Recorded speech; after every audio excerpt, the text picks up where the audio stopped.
Expressed on the following sponsored program are strictly those of its host, guests, and callers that are not necessarily those of this station, its staff, management, or sponsors. Welcome to the STARS program, Seniors Taking Active Roles in Society, with your host, Anita Finley. Your comments and questions are welcome during today's broadcast. Call us toll-free at 888-721-0074. That's 888-721-0074. And now, here's your host, Anita Finley. Good morning, everyone. Well, this is a good morning. My little puppy's a little sick, but besides that, we're in good shape. October the 15th. I'm sorry. I'm really behind at sea, so I think it's now the 19th, isn't it? Or is it the 20th? Okay. No, it's the 18th. You can see I'm a little distressed here. So it's Saturday, October the 18th, and we have Darwin Porter on the show. I'm sorry that last time he was on, because of technical difficulties, we didn't get our full 30 minutes. So I said, come on, let's get him back because he's always so interesting. So good morning, Darwin. Good morning to you, Anita. How are you? I'm here, ready and raring to go. You are. And just tell me what the weather's like on Staten Island. Oh, it's beautiful up here. Like beautiful cold or beautiful perfect? Oh, no, it's like a beautiful day in 1st of September practically. Oh, okay. But I know that the Arctic chill is probably on the way, but it hasn't hit us yet. Okay, so now tell us what we are going to hear about this morning. All right. I can only talk about one subject this morning because ever since 1 o'clock, this morning I've been reading the galleys on, I've done a triple bio of three very famous people called Love Triangle, Ronald Reagan, Jane Wyman, and Nancy Davis. And the reason I call her Nancy Davis is because this is the virtually unknown story of their Hollywood years, which actually all three of them have more or less suppressed that story. There were two books written about their early Hollywood years, but shall we say they don't give you any red meat. Okay, and you're the red meat guy. Well, yes, I'll tell you, Marlene Dietrich once said of Jane Wyman, they made Alfred Hitchcock's Stage Fright, and they said, she said, Jane Wyman is a mystery that no one has ever bothered to solve. So that certainly was a challenge for me years and years ago, and I'd like to share some of my discoveries about the mysterious Jane Wyman. So go for it. Let's hear. Well, first, her name is not Jane Wyman. In fact, she never really told people what her real name was. Her real name is Sarah Jane Mayfield. Oh, my heavens. And she later claimed it was something else, but I found out her real parents were Gladys and Manning Mayfield, and in St. Joseph, Missouri. And the father ran away with another woman to San Francisco, and he died a year later at the age of 27. And the mother dumped her with this elderly couple next door and left for Chicago and was never heard from again. So, my goodness. And then most people assumed that her name was Sarah Jane Fox. Well, Fox was the name of the elderly couple. They were beyond the childbearing age at that time. In fact, her own children, her natural daughter, Maureen Reagan, and adopted son, Michael Reagan, got her name wrong in both of their autobiographies. Michael said that he once asked his mother about her background, and she said, well, look it up in the encyclopedia. And she actually, I'll even tell you now where the name Wyman came from. She said, Jane said that her father was named Wyman, and she announced his death in 1939. There was no father named Wyman. It seems that Jane, I discovered, had a young husband that she married when she was a teenager. His name was Eugene Wyman, and she was about 16 years old herself, and the marriage lasted for 30 days, and what ended it was her husband came home one night with his best friend and suggested that they all three join in bedtime activities. And Jane fled the house. Now, one thing there is no record that she ever divorced Eugene Wyman. She did take his name, though. And I once talked to a divorce lawyer, and I said, well, she had to get either a divorce or an annulment, right? He said, yes. She married another man named Myron Futterman, but he said that would be bigamy. And her marriage to Ronald Reagan, she would be a bigamist. She never annulled it, and she never got a divorce. And apparently Reagan never found out about her first husband. Well, this is amazing. Well, the whole story of Jane Wyman is amazing. I'm amazed it's not better known, but what a great opportunity for me. And of course, we always say, now, how did he find that out? Oh, well, it only took 40 or 50 years, you know. Well, first, you find out things my basic way, the way that I found out anything about these three people were, first I began a long time ago. You know, I spent a great part of my life doing travel books, but I was picking up information. Virtually everyone who ever knew these three people each person was important enough at some time to give interviews. And over half a century or even longer, you can track down what, movie stars, producers, directors, what people said about them, because once all three became famous, you know, people like to say, oh, I knew Ronnie Reagan back in 1938. It's only that if I knew a president, I would be talking about it too. So over the years, in fact, I use sometimes the researchers for the firm or guides I worked on. I think over the years I've had about 15 people tracking down what the people who knew them and worked with them had to say about them. And it formed a very, very rich archive of information. And I told you some of the people who were close to them, like my friend Joan Blondell, who worked with Jane Wyman for about 15 years, was her confidant and knew many, many things about her. Nothing was ever published, however. What was interesting is that Jane Wyman was taken by her elderly guardian. She was never adopted. This was just someone looking after her, to Hollywood to try to break into the movies when she was about 13 years old. And there was a part opening up in a Charlie Chaplin movie, and she went to be interviewed by Charlie Chaplin, and she later told Blondell and others, she said, all I did, he made a pass at me. You know, Charlie was known for his favorite song, Thank God for Little Girls. Oh, my. So her career had to go on hold a little bit, but by late 1929 and 1930, she was in Hollywood. And it took her really 15 years to really hit it into stardom. Now, most women of that day, once they'd worked as a chorus girl and extra and all that for 15 years, and you never made it, you'd be sent out to pasture, or maybe you could find a nice boyfriend and run off to Texas someplace. But she did persevere until she became a star. And now during the 1930s, which was a very long decade for her, she appeared in lots of movies, but these were very small roles, and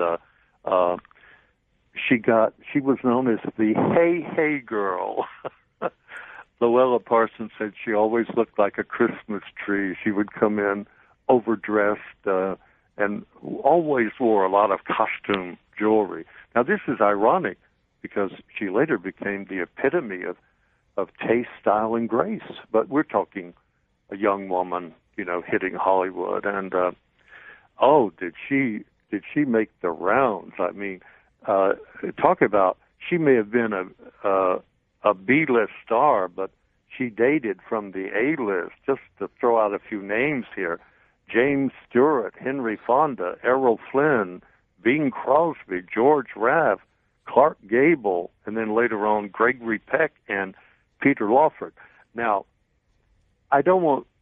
that's not so unusual. I mean, there were several dozen Hollywood stars that could draw from that list. I thought the most unusual one was Robert Taylor, with whom she made a movie called The Crowd Roars. And, of course, Barbara Stanwyck was after him. But, interestingly enough, I'm amazed some biographers have never picked up on this. Robert Taylor was also pursued by Thelma Ryan. Now, Thelma Ryan became one of the most famous women of the 20th century. I never heard of her. Well, you have. I have? She's more famously known as Pat Nixon. Oh, okay. But you have to begin Thelma, and then, of course, people then started calling her Pat, and she fell in love with Robert Taylor, too. So Wyman had a lot of competition there, Pat Nixon. And isn't it interesting that in fact, she later said she only married Nixon because Robert Taylor turned her down. Oh, you are too much. It was so interesting. But anyway, in the late 30s, she met Ronald Reagan, but so did a lot of other women. And her most serious rival was Susan Hayward, who I got to meet when she once lived near you in Fort Lauderdale. I remember Susan Hayward. I don't mean personally. And Susan Hayward also had her eye set for Ronald Reagan, who was he was quite a catch in those days.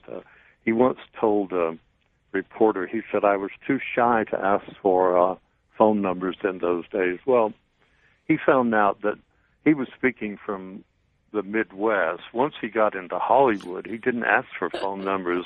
The women started calling him up. That's how it worked in Hollywood. The women didn't wait for a man to call them. They called him, and that's why he met Susan Hayward. Actually, the first woman he got hooked up with was a little blonde starlet named Betty Grable. Oh, my goodness. Who went on to greater glory and became the biggest star of World War II. But these were like young kids almost getting started. How tall was Ronald Reagan? 6'1". Oh, so he was a good size. Well, yes, he was. The UCLA classroom in sculpture voted him the most beautiful male model in Hollywood, and wanted him to come and pose for nude sculpture for them. Oh, really? And, well, he did. I have the picture, except he retained his. He decided he wanted to retain his bathing suit and not go the full Monty, as the British say. But he used to pose for what wasn't called beefcake back then. Okay. But yeah, he used to pose for. In fact, I found a number of pictures of his body. So he was considered, as I said, a really handsome, much sought after man. And Jack Warner, his boss at Warner Brothers, said Ronnie Reagan is a greater swordsman on the Warner lot than Errol Flynn. That's very flattering. It is, absolutely. So Jane, but see, it's funny, we don't have that image of him today. Most people think of him as a senior citizen. But, you have to realize, my book is about these people being young and hot and moving about. And Jane finally married him. She beat out Susan Hayward, and she finally married him. But I think he really loved her. Unfortunately for Jane, it was not exactly what she had in mind. Jane was in love with another man whom I used to know, named John Payne. Now, not Wayne, John Payne with a P. He was a famous movie star. Do you remember Yes, him? I do remember him. Absolutely, I do. Yeah, I met him when he used to come down to Miami. Believe it or not, his former wife, Gloria DeHaven, entered the University of Miami after her movie days were over. I remember Gloria DeHaven also. Yeah, well, she was enrolled with me at the University of Miami when I first interviewed. And Payne used to come down to Miami where she was living to see his children. They had children together. But Jane fell in love with John Payne, and the affair lasted throughout her marriage to Reagan. And she also fell in love with another star that I hope you remember called Dennis Morgan. No, I don't. Well, he was the biggest star at Warner Brothers from 1943 to 1949, and he made several movies with Jane. Very handsome man and a great singer. But, you know, his sort of 1940s style went out. But he had married a woman in 1933, but he and Jane continued to see each other for many, many years. So now, Darwin, will I, in your wonderful new book coming out, will I be able to see the pictures of these people? You bet your life. We have 450 pictures. I think once you see Dennis Morgan, you'll because he's been in. He made 60 movies, you know, and of course you were a very young girl. Yeah, right. Well, in the 40s. Of course. But, no, I was a young girl. You know, we still went to movies. Right, The reason right. I said that, you and I were born the same year. We don't have to tell people what It's year okay. that was. It's okay. But let me tell everybody, I hope that all of you, and I know you've told me you wait for Darwin to be on. Of course, this wasn't scheduled this morning in the magazine, so you're lucky if you're listening this morning. But Darwin Porter, of course, is a celebrity writer, and he writes a column for us every month, and he's on a radio show. In fact, he's coming up, I think, at the beginning of November, we're going to have another show with him. But his latest book, Jacqueline Kennedy Onassis, A Life Beyond Her Wildest Dreams, is, of course, out and doing great. But we're talking about his new book coming in. It's called Love Triangle, Ronald Reagan, Jane Wyman, and Nancy Davis, all the gossip unfit to print. And so we're getting kind of a little beginning of it on this show. Well, what a trio! On the time remaining, I just have to conclude here with some amazing stories that I've heard about Wyman. Now, first, it was at the end of the war, really, before she finally reached stardom. And once she reached stardom, she became one of the biggest stars in Hollywood, of course. And Katharine Hepburn turned down the role of Ray Milland's girlfriend in The Lost Weekend. Oh. And, in fact, Jane Wyman, her most three famous roles were turned down by other actresses. So Hepburn rejected it, and Wyman had been playing in comedies and Little Cuties, and suddenly The Lost Weekend was a famous best-selling novel of the year. It was the first Hollywood treatment of alcoholism. Before, alcoholism had been treated as a comic relief in films, but this was a serious study. And Jane, of course, Ray Milland won the Oscar, and Jane was propelled into stardom. And then she got the role in Johnny Belinda, where she played a deaf mute who was raped. And she is known as the only star in Hollywood who won an Oscar for keeping her mouth shut. Well, no, wait, I have to ask you about this. So was she really a good actress? Yes. It took a long time for her to become a good actress, and then she became one of the best actresses in Hollywood. Oh, my goodness. But she was a long gestation period, you know, and then suddenly bloomed into this amazing talent. And but during the making of The Lost Weekend, she fell madly in love with Lou Ayres, who was the star. He had been married to Ginger Rogers, and this was sort of a comeback for him because during World War II, he was a conscientious objector. And for a while he was sent, they put conscientious objectors in an internment camp like they did the Japanese, but then he got out and volunteered as a medic and he rescued many men in the South Pacific. I mean, he wasn't fighting, but he was rescuing the dying, and he became then a big star in The Lost Weekend, and then she won the Oscar and then from then on, she went into one major film after another during her peak years. But Reagan found out about her affair with Lou Ayres. Now, he said the strangest thing to Louella Parsons. He said, well, you know, Jane deserves a good affair every now and then. I don't think I've ever heard a man say that. I haven't either. That's amazing. Well, I certainly showed what a tolerant husband I think he was. But she then, he wanted her to have another child, and she said, what in the hell do you want? I've worked 15 years to become a star, and now you want me to be pregnant. She said, what do you think we're going to live on? The $250 a month that you draw as an Army captain? She said, I've become the breadwinner of the family. She said, right now people are calling you Mr. Jane Wyman. Mm. He didn't like that. That's quite a story. And then she, well, you know, it was one of the, there was a historical film, Judy Garland and Barbra Streisand made versions of it called A Star is Born, where the wife becomes more famous, a star, than the husband. Yes. And the husband, well, see, that was the period that Reagan was entering, where suddenly he was married to a famous movie star, and his own career, particularly after his service in the Army, was going downhill.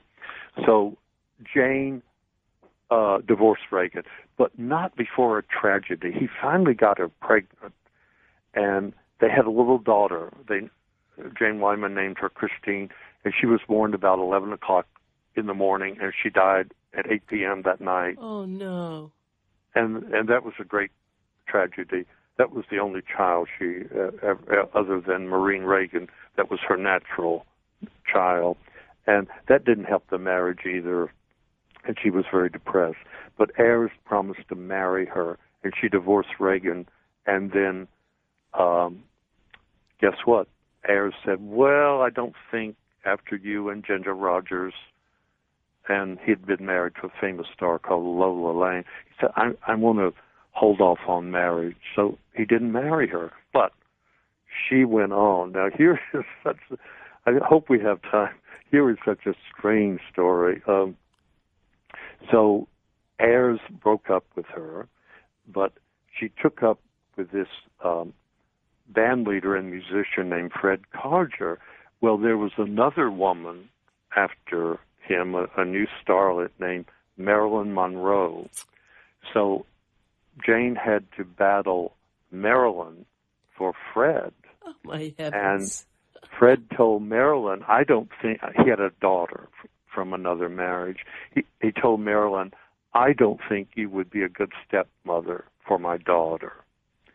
And then eventually he married Jane Wyman for a couple of years, and then she divorced him. Oh, wait. Okay, go ahead. You have probably another minute, but this is getting so involved. Well, then she divorced him, and then she later remarried him, and then she divorced him again. I can't. This is just mind-blowing. You know, we look at what's going on now, and we see everything because of the communication world we're in. But here the actresses and actors were doing the same thing, weren't they, all throughout history? Okay, our time is about up, right? I know, yes. All right, but I will have, at some other date, I want to tell you what Reagan was doing during all this period. Well, it's interesting. We're going to read a lot of this in your book that's coming up. When is it coming out, actually? It'll be out the 1st of January. 1st of January. I'm holding my breath. Well, thank you, Darwin, and have a great November. Wonderful talking to you. Same here. Okay, bye. We'll be back right after with Dr. Blake from Cleveland Clinic. Every day in the U.S., over 1,000 people are injured or killed in distracted driving crashes. Admit it, you've had some scary moments yourself. Did you know that texting for just 3 seconds at highway speed is like traveling the length of a football